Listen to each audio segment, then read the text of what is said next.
seres vivos. ¿Ok? Por ahí cuando les pregunto siempre me ponen el agua o me ponen los azúcares. ¿Ok? Las macromoléculas más abundantes en los seres vivos son las proteínas. ¿Ok? Formadas a partir de 20 aminoácidos. Aminoácidos, ya lo vimos, es un grupo carboxilo unido a un grupo amino a través de los carbonos. ¿Cuáles son las funciones que tienen las proteínas? Pues son muy diversas. Las más importantes, o de las más importantes, las enzimas. Todas las enzimas son de carácter proteico. Ahora, no todas las proteínas son enzimas, ¿vale? Pero sí, todas las enzimas son proteínas. ¿Cuál es la función de una enzima? Un catalizador. ¿Qué es un catalizador? Es un acelerador de actividades biológicas. ¿Vale? Otra función que tienen es la función de estructura, función estructural. Fibras musculares. Las fibras musculares no son proteínas, no son células. ¿Ok? Los miocitos, que son las células musculares, las células del músculo, en realidad están montados y están construyendo fibras de proteína, ¿ok? Que es lo que le da el soporte, que es lo que genera el músculo como tal. A ver, chicas, si no se callan les voy a pedir que se salgan, ¿ok? Otra función que tienen es almacenamiento, ¿ok? Almacenamiento de carácter nutrimental, ¿ok? Protección inmunológica. El caso particular de los anticuerpos. ¿Quién ha escuchado hablar de los anticuerpos? Prácticamente todos, ¿verdad? Pero los anticuerpos no son otra cosa sino proteínas. ¿Cuál es la función que tiene un anticuerpo? ¿Para qué nos sirve, compañera? ¿Cómo te llamas? ¿Cuál? Said. ¿Cuál es la función que tienen los anticuerpos? Proteger el sistema, proteger al cuerpo. ¿Pero cómo lo hacen? ¿Alguien tiene alguna idea? ¿Qué es lo que hará un anticuerpo? A ver, ¿qué se les ocurre que hace un anticuerpo? ¿Cómo? ¿Cómo? ¿Pero cómo? Muchos no tenemos mucha idea de... Todo el mundo sabe que los anticuerpos nos protegen. Es más, al bebé, una de las razones por las cuales la madre debe alimentar al bebé recién nacido es precisamente porque le va a pasar un tipo de anticuerpos particular, los anticuerpos tipo A, las inmunoglobulinas A, ¿ok? Esas inmunoglobulinas A son las que lo van a proteger durante las primeras semanas de vida, porque el bebé en ese momento no está produciendo anticuerpos. Quien está inmunosuprimido, quien va a apoyar al bebé durante esos primeros días es mamá. ¿Cómo? Con anticuerpos. Ahora, ¿qué es lo que hace un anticuerpo? ¿Cómo? La pregunta es ¿cómo? Ya sabemos que la función es proteger, pero la pregunta es ¿cómo lo hace? A ver, pregunta de ustedes, ¿quién conoce el golf como juego? ¿Quién ha escuchado hablar del golf? Todos, ¿verdad? Ok. ¿Qué se utiliza para jugar? Se utiliza un grupo de palos, una pelotita y...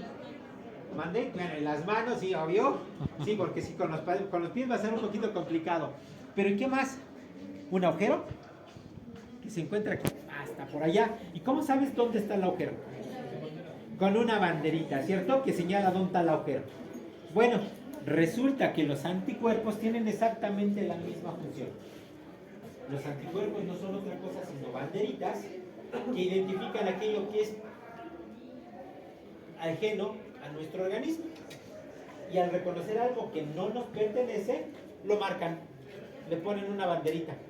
Y así nuestras células del sistema inmunitario, nuestros macrófagos, los linfocitos, todas las herramientas del sistema inmune van a saber qué atacar. ¿Cómo lo hacen? Buscando los anticuerpos. Si está la banderita ahí, nos dice esto no nos pertenece y lo tenemos que destruir. Eso es lo que hacen los anticuerpos, chicos. Y los anticuerpos no son otra cosa sino proteínas. ¿Ok? Ese es un ejemplo clásico de protección inmunológica, los anticuerpos. ¿Vale? Bien, también son receptores de señales en la superficie celular. Pregunta, niñas, por acá. ¿Los Las células tienen ojos, pispiretos así, ¿no? Entonces, ¿cómo saben lo que hay allá afuera? Por receptores químicos. Tienen una serie de manitas que van identificando lo que está allá afuera y lo que les sirve, lo que se les acomoda en la manita, lo meten. ¿Ok? A eso se le conoce como receptores.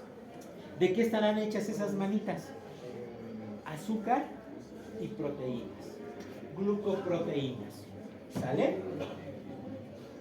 De la misma forma, hay otros receptores, otras manitas, que no meten la información, simplemente cuando encuentran algo allá afuera, le mandan una señal al interior de la célula y eso prepara la célula para cumplir con alguna función. ¿Quién me dice cómo funciona, por ejemplo, la insulina? ¿Qué es la insulina, primero que nada? Una hormona. Es una hormona. ¿Ok? ¿Para qué sirve la insulina? ¿Cuál es la función que tiene la insulina? ¿Para qué, perdón? ¿Para regular los niveles de la sangre? No, los niveles de azúcar en sangre. ¿Cierto? O sea, nosotros nos comemos un dulce. A ver, chicos, nosotros nos comemos un dulce. Aquí. Esto se une a una serie de receptores, mandan una señal y esta señal llega a nuestro cerebro. Y en nuestro cerebro se disparan otras señales, entre las cuales vamos a ver que hay una señal para nuestras glándulas salivales. Ahí se produce una serie de enzimas llamadas amilasas que van a comenzar a separar a las azúcares de los receptores y vamos a comenzar, si están como disacáridos, los vamos a romper y los vamos a introducir a nuestro sistema circulatorio. Pero pues ya están en la sangre, ya llegaron a la sangre. Y ahora, ¿cómo se entera las células de tu dedo gordo del pie izquierdo que acaba de entrar azúcar? Y que se va a alimentar de azúcar. Bueno, resulta que no solamente llega a la glándula salival la señal, llega al páncreas y en el páncreas, ¿ok? En unas células que se conocen como células del islote de Langerhans, en esas células se va a producir un chismoso global, la insulina, una hormona, es un mensajero químico que actúa a nivel de todo nuestro cuerpo. A través del sistema circulatorio se riega todo nuestro cuerpo y le va avisando a nuestras células, aguas, ahí viene el azúcar. ¿Ok? ¿Cómo? A través de un receptor. Llega la insulina, se une a este receptor, manda una señal hacia el interior de la célula y la célula se prepara para recibir al azúcar. ¿Ok? Así es como funciona la insulina. Es simplemente un mensajero químico. Adivinen de qué naturaleza química es la insulina.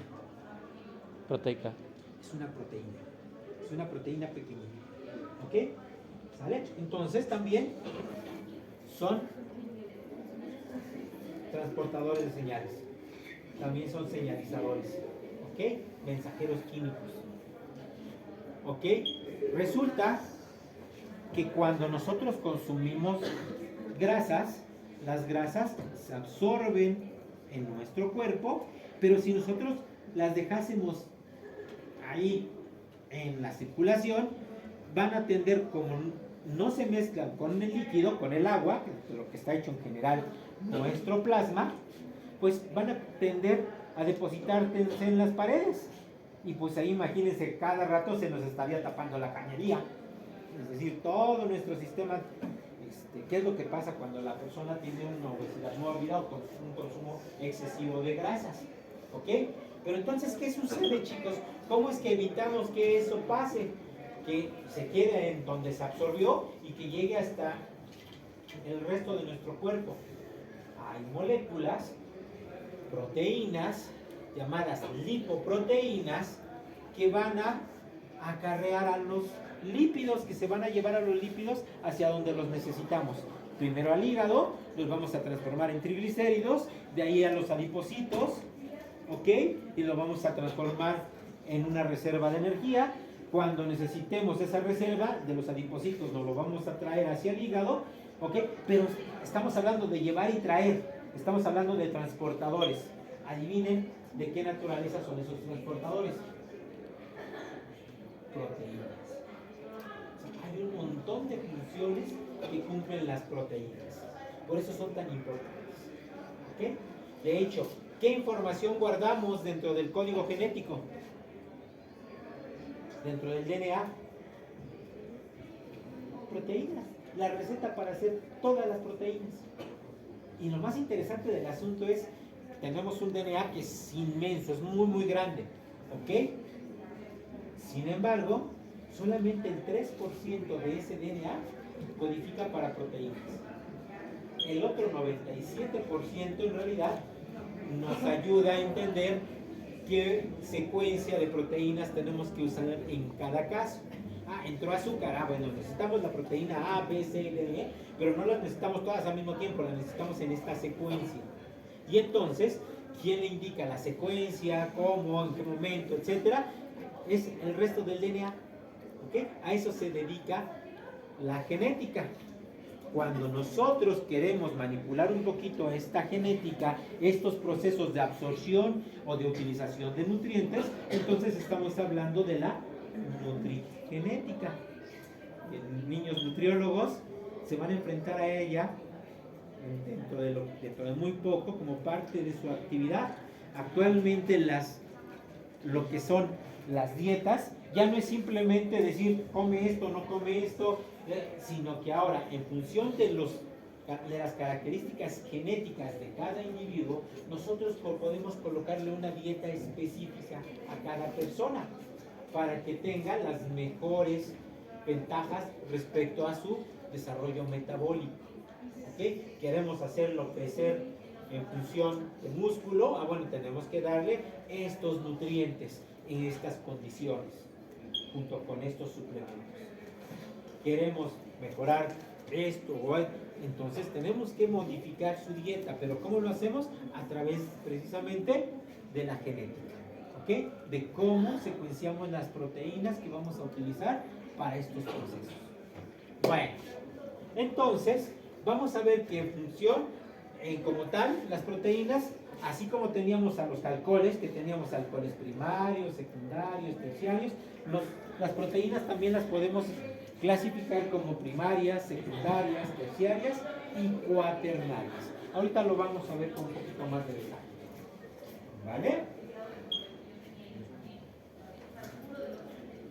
Aminoácidos, ya hablamos de ellos, ¿cierto? Grupo carboxilo, el carbono alfa, un átomo de hidrógeno, un grupo de cadena lateral y la más importante de todo, el grupo amino, unido a este carbono alfa. A estos lo que nosotros llamamos alfa aminoácidos. ¿Ok? Que son todos los que nos van a formar. Bueno, aquí tenemos diferentes aminoácidos. Glicina, alanina, valina, isoleucina, leucina, pero si ustedes se fijan, prácticamente todos son idénticos. Tienen este grupo, ¿ok? Que es el mismo, y la única diferencia es este grupo lateral, ¿ok? Este grupo lateral. Aquí tenemos algo tan simple como un hidrógeno, aquí tenemos un metilo, aquí ya tenemos una estructura un poquito más compleja, y aquí ya podemos tener otras estructuras todavía más grandes. Tan es así que en algunos casos tenemos hasta anillos, ¿ok? Como grupos fenilo, la fenilalanina, por ejemplo. Podemos tener otros grupos aminos o podemos tener hasta azufre, ¿ok? Dentro de esta cadena lateral. ¿Ok? Cuando polimerizamos estos aminoácidos a través de lo que nosotros llamamos enlaces peptídicos, vamos a obtener un péptido, ¿ok? Cuando tenemos dos aminoácidos unidos, vamos a decir que es un dipéptido. Si tenemos 3, tripéptido. Si tenemos 4, tetra y así. Cuando tenemos unos cuantos, estamos hablando de oligopéptidos. ¿Ok? Oligos son pocos péptidos, pocos restos de aminoácidos. Cuando tenemos varios, estamos hablando de polipéptidos, ya cuando tenemos muchos. ¿Ok? Una cadena polipeptídica, cuando Le damos una forma, cuando ya le damos estructura, entonces la transformamos en algo llamado proteína. ¿Ok? Cuando un péptido pasa a ser proteína, cuando esta cadena ya adquirió alguna actividad de tipo biológico. ¿Sale?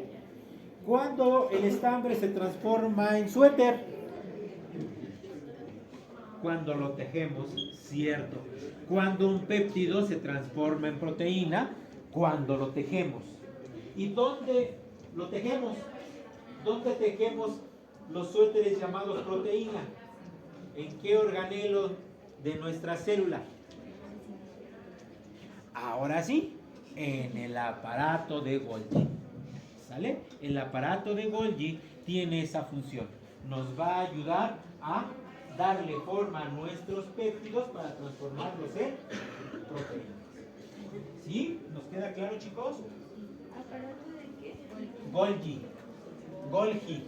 Con G. Doble G. Golgi. ¿Vale? Ok.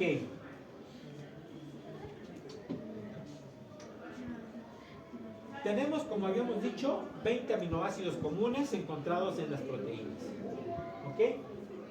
Y de ahí vamos a ver que no existe en la naturaleza ningún otro organismo que use aminoácidos diferentes para formar proteínas. Todos, desde la bacteria más sencilla hasta la ballena azul, que es el animal más grande que existe en la Tierra en este momento, todos usamos esos mismos 20 aminoácidos. ¿Esto qué nos indica? Que todos somos parientes. Desde la bacteria hasta la ballena o los humanos, las plantas, todos los seres vivos de este planeta somos de alguna forma parientes, provenimos de un ancestro común. ¿Ok? Que apareció por ahí hace, ¿qué les gusta? Unos 2.000 millones de años aproximadamente. ¿Ok? Bueno, estos aminoácidos los podemos clasificar de acuerdo a sus características. Por ejemplo, podemos hablar de aminoácidos que tienen grupos amida, que tienen grupos aromáticos, que son básicos, que son alifáticos, que tienen grupos hidroxilos o que tienen azufre, ¿ok? Que tienen ciclos, heterociclos con hidrógeno adicional dentro de la cadena lateral, ¿ok?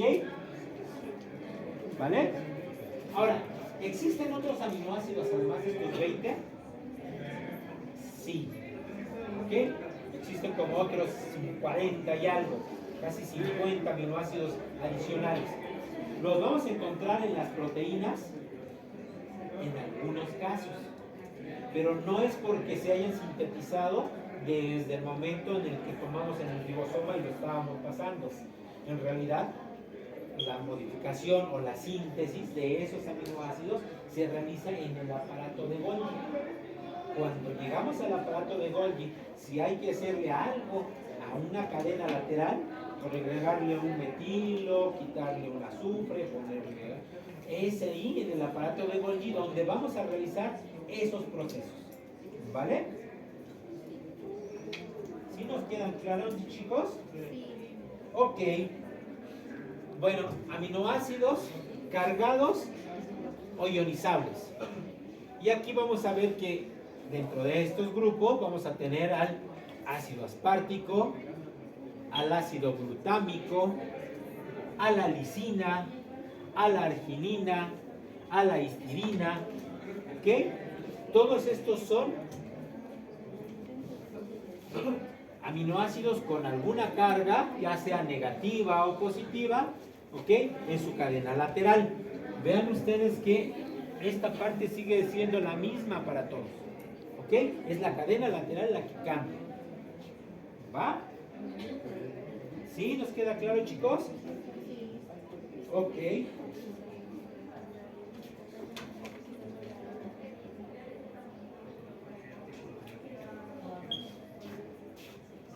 Nuevamente vamos viendo aquí. ¿Se acuerdan ustedes qué es el pK? Constante de disociación. A ver, chicos, chicas, chiques. Pregunta. ¿Qué es un ácido fuerte? ¿Qué es un ácido débil?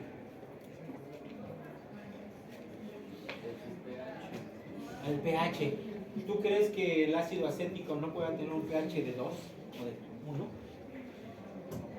Y el ácido clorhídrico seguramente también va a poder tener un pH de 1, ¿cierto? ¿Cuál es la diferencia entonces entre un pH, un ácido fuerte y un ácido débil? ¿Cómo cuál se te ocurre que puede ser un ácido fuerte? El ácido H. No, ese sí es muy fuerte, pero no. A ver, otro. Un ácido fuerte. Ácido clorhídrico, hermanito, por favor, o un ácido sulfúrico, ácido nítrico, un ácido débil, ácido cítrico, Ácido ascórbico. acético, ácido palmítico, un montón de ácidos. Normalmente los ácidos orgánicos son ácidos débiles, pero la pregunta es ¿por qué? ¿No son menos cáusticos? No, en realidad, cuando están concentrados, los dos provocan lesiones graves. Entonces, ¿por qué les llamamos ácidos fuertes y ácidos débiles? Por su potencia. A ver, niños, ¿ustedes conocen a este sujeto? Ácido clorhídrico. El ácido clorhídrico. ¿Qué le pasa si yo lo pongo en presencia de agua? ¿Alguien me puede decir? Se diluye. Se diluye, me dice por acá Joshua. A ver, ¿pero qué significa diluirse? Pues se mezcla, ¿no? Se mezcla. Pero para poderse mezclar, se tiene que disociar, se tiene que romper. Y se rompe de forma iónica. Es decir, los electrones, como el cloro, tiene 7 electrones en su último nivel, es altamente electronegativo, es decir, muy afín a los electrones. Y cada que pueda se los va a robar. Y entonces se va a robar el electrón del hidrógeno y se va a quedar con carga negativa. Y el pobre hidrógeno se va a quedar con carga positiva. El agua, que habíamos dicho que se parece a un Mickey Mouse, forma dipolos. La parte de los hidrógenos forma un polo positivo y la parte del oxígeno forma un polo negativo. Por eso es que decimos que el agua es polar. Si ya tenemos dos polos y tenemos moléculas que tienen cargas positivas y negativas, adivinen qué va a pasar. Se van a sentir atraídos hacia ellas. El hidrógeno se va a sentir atraído hacia la parte negativa y el cloro se va a sentir atraído hacia la parte positiva de los hidrógenos. Pero como no hay intercambio de electrones, eso simplemente es una interacción electrostática y cada vez que los electrones regresan a su posición, esta fuente desaparece. Estamos hablando de una interacción débil, ¿ok? Ahora, ¿a cuántas moléculas de ácido clorhídrico creen que les pase? Vamos a pensar, yo tengo 1000 moléculas de ácido clorhídrico en un vaso con agua. ¿A cuántas de estas moléculas creen ustedes que le va a pasar esto? Por estequiometría. De esas 1000. 1 a 1. Es una relación 1 a 1. ¿No? Prácticamente a todas. Cuando la molécula de ácido, al momento de entrar en contacto con el agua, todas se disocian, entonces estamos hablando de que se trata de un ácido fuerte. ¿Vale?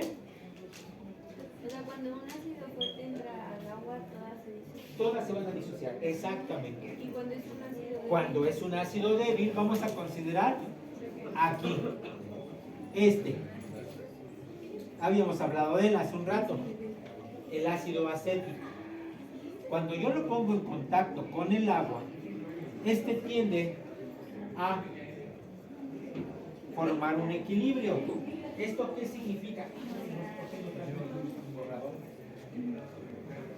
Bueno, este tiende a formar un equilibrio, niñas, niños, niñas. ¿Ok? Este tiende a formar un equilibrio. Y lo que va a pasar es lo siguiente.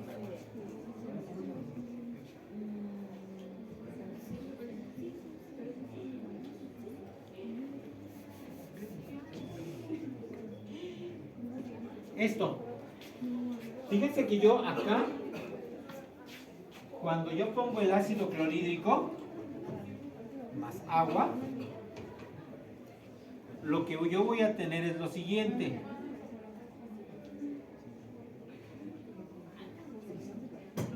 Algo así. ¿Ok? ¿Cuál es la diferencia entre esta fórmula y esta fórmula? Se liberaron hidrógenos. Vean la flechita. Ah, sí. En ambos casos, todo se va para allá. ¿Ok? ¿Es reversible? Sí, si eliminamos el agua. ¿Ok? Pero aquí va a pasar algo muy interesante. Esta molécula va a estar atrapando nuevamente hidrógenos. ¿Ok? Y si atrapa su hidrógeno, ¿qué le sucede? Se vuelve para acá.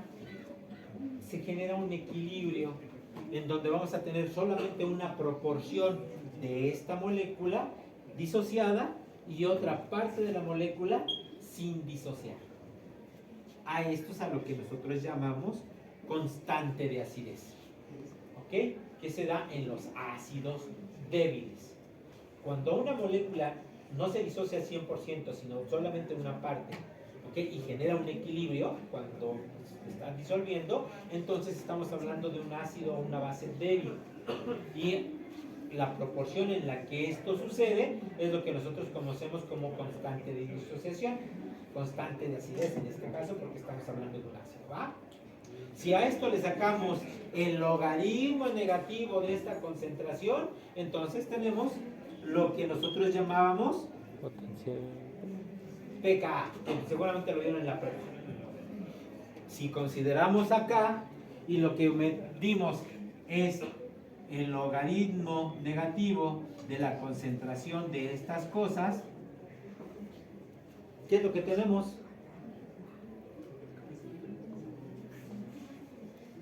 El pH. ¿Le suena? pH. Lo que estamos midiendo no es otra cosa sino el grado de acidez o de basicidad que tiene este compuesto. ¿Va? ¿Sí nos queda claro? Y acuérdense, aquí estamos viendo los aminoácidos que se disocian, ya sean ácidos o básicos. ¿Y qué tanto se disocian? Ajá. Este es el valor. La Ka. Sacamos el logaritmo y entonces nos da un valor. ¿Ok? Entero. ¿Ok? O fraccionado. Ya más bajo, ahí ¿qué Pues es relación que tiene? son más ácidos o son Más más básicos. Ah. ¿Ok? Ahí tenemos aminoácidos ácidos, aminoácidos básicos, pero todos ellos se disocian. ¿Vale? Eso es lo que significan esos valorcitos. Bueno, aquí tienen ustedes a los aminoácidos. ¿Ok? Estos son todos los aminoácidos que vamos a encontrar en nuestras proteínas. Estas son la abreviatura por 3 letras, así lo vamos a poder encontrar también, o nos vamos a encontrar por una sola letra, abreviatura de una sola letra. En la literatura, un poco más adelante, cuando ustedes ya estén trabajando ya con procesos metabólicos, así los van a encontrar, ¿sabes? En algunos casos el nombre completo, en otros casos la abreviatura de 3 letras, y en publicaciones más especializadas simplemente abreviatura de una sola letra. ¿Cuántos son estos? 20. ¿Ok?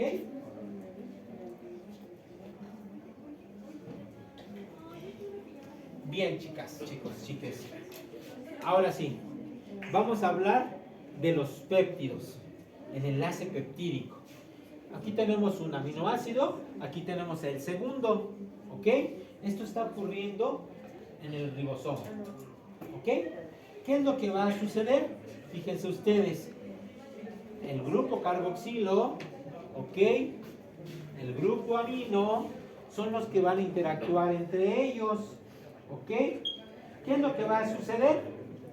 Este oxígeno va a combinarse con estos hidrógenos y ahora este nitrógeno se va a unir al carbono para formar lo que nosotros llamamos un enlace peptídico.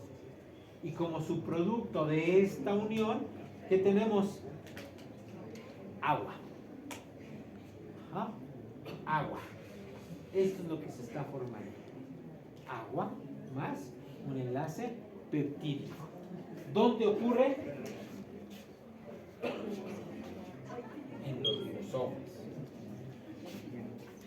las proteínas siempre van a tener dos extremos, un extremo carboxilo y un extremo amino.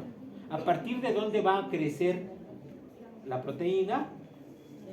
A partir del grupo amino. ¿Vale?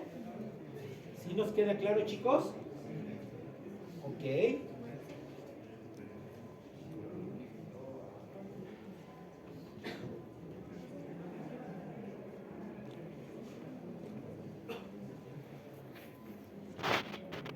¿Ok?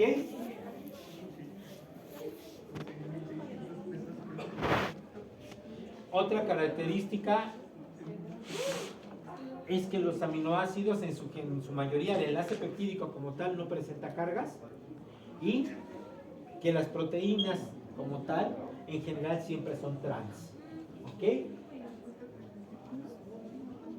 Tiene un enlace de tipo trans.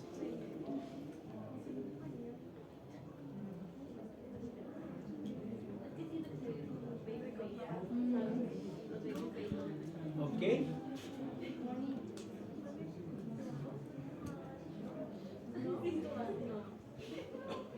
Por convención, el extremo amino terminal se considera que es el que comienza la cadena polipeptídica.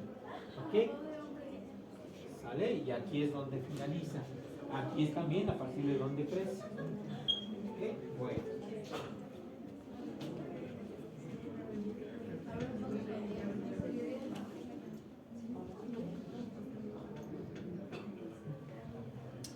Bien.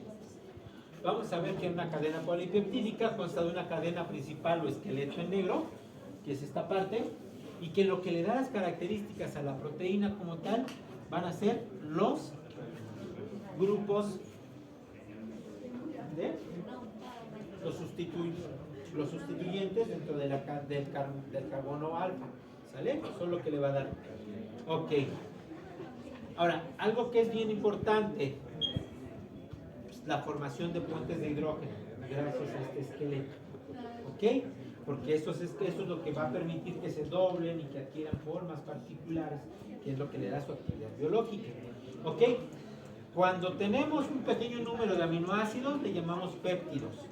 Más de 50 aminoácidos ya normalmente son proteínas. Pero aguas, la diferencia, como les había yo dicho, entre un polipéptido y una proteína es que el polipéptido es tal y como salió de ribosoma.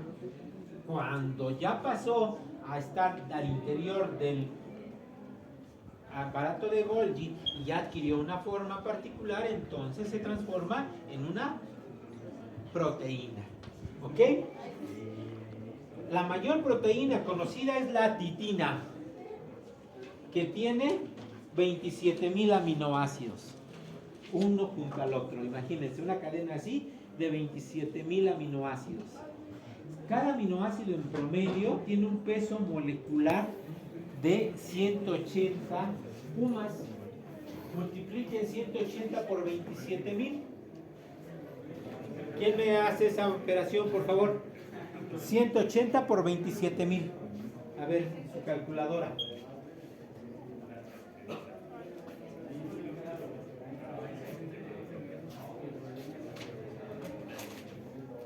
Un mol de agua, ¿cuánto pesa, hermanito? Un mol de agua, 18 gramos. ¿Sale? Carbono tiene, gracias, oxígeno tiene 16, el peso del oxígeno es 16, 2 del hidrógeno, las sumas serían 18. ¿Eso qué significa? Que un mol de molécula, un grupo de moléculas llamado mol, tiene 18 gramos, pesa 18 gramos. Ahora sí, no seas malita, dame el número. 4,860,000. ¿Ok? 860,000 gramos por cada mol, chicos. Prácticamente 4 toneladas, 800 gramos. Un solo mol de esa proteína. ¿Ok? Entonces imagínense el tamaño de la proteína, es inmenso. ¿Va? Bueno, ¿qué hora es? ¿Nos faltan todavía 10 minutos? 11:50, sí. Ok, bueno, pues.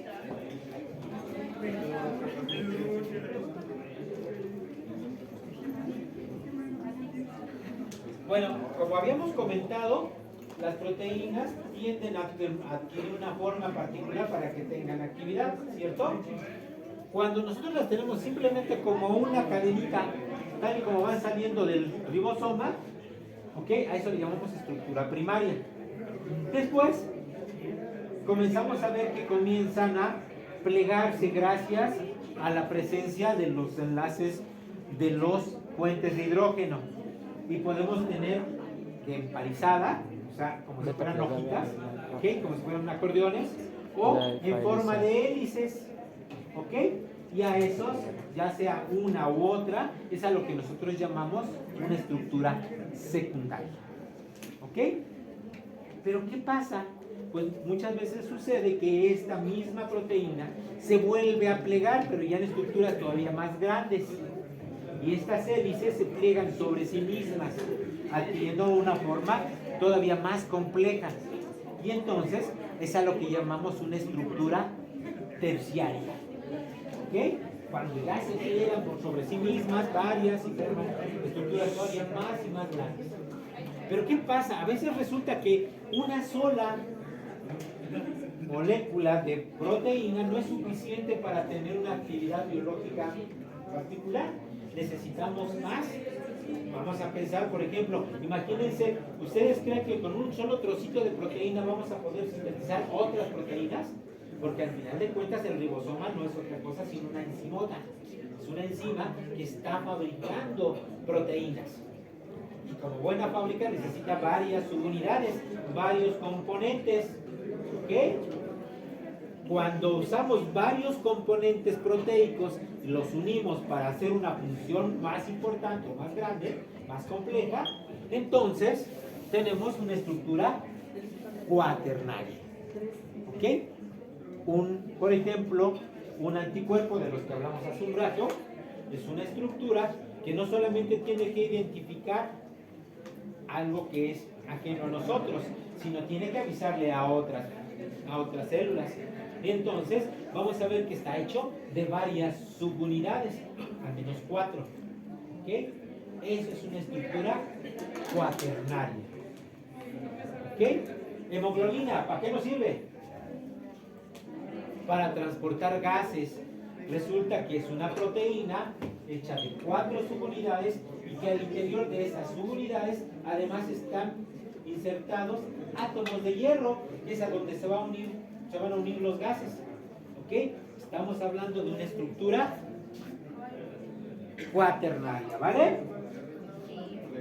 ¿Sí nos queda claro, chicos? Ok. Eso que les acabo yo de mencionar, chicos.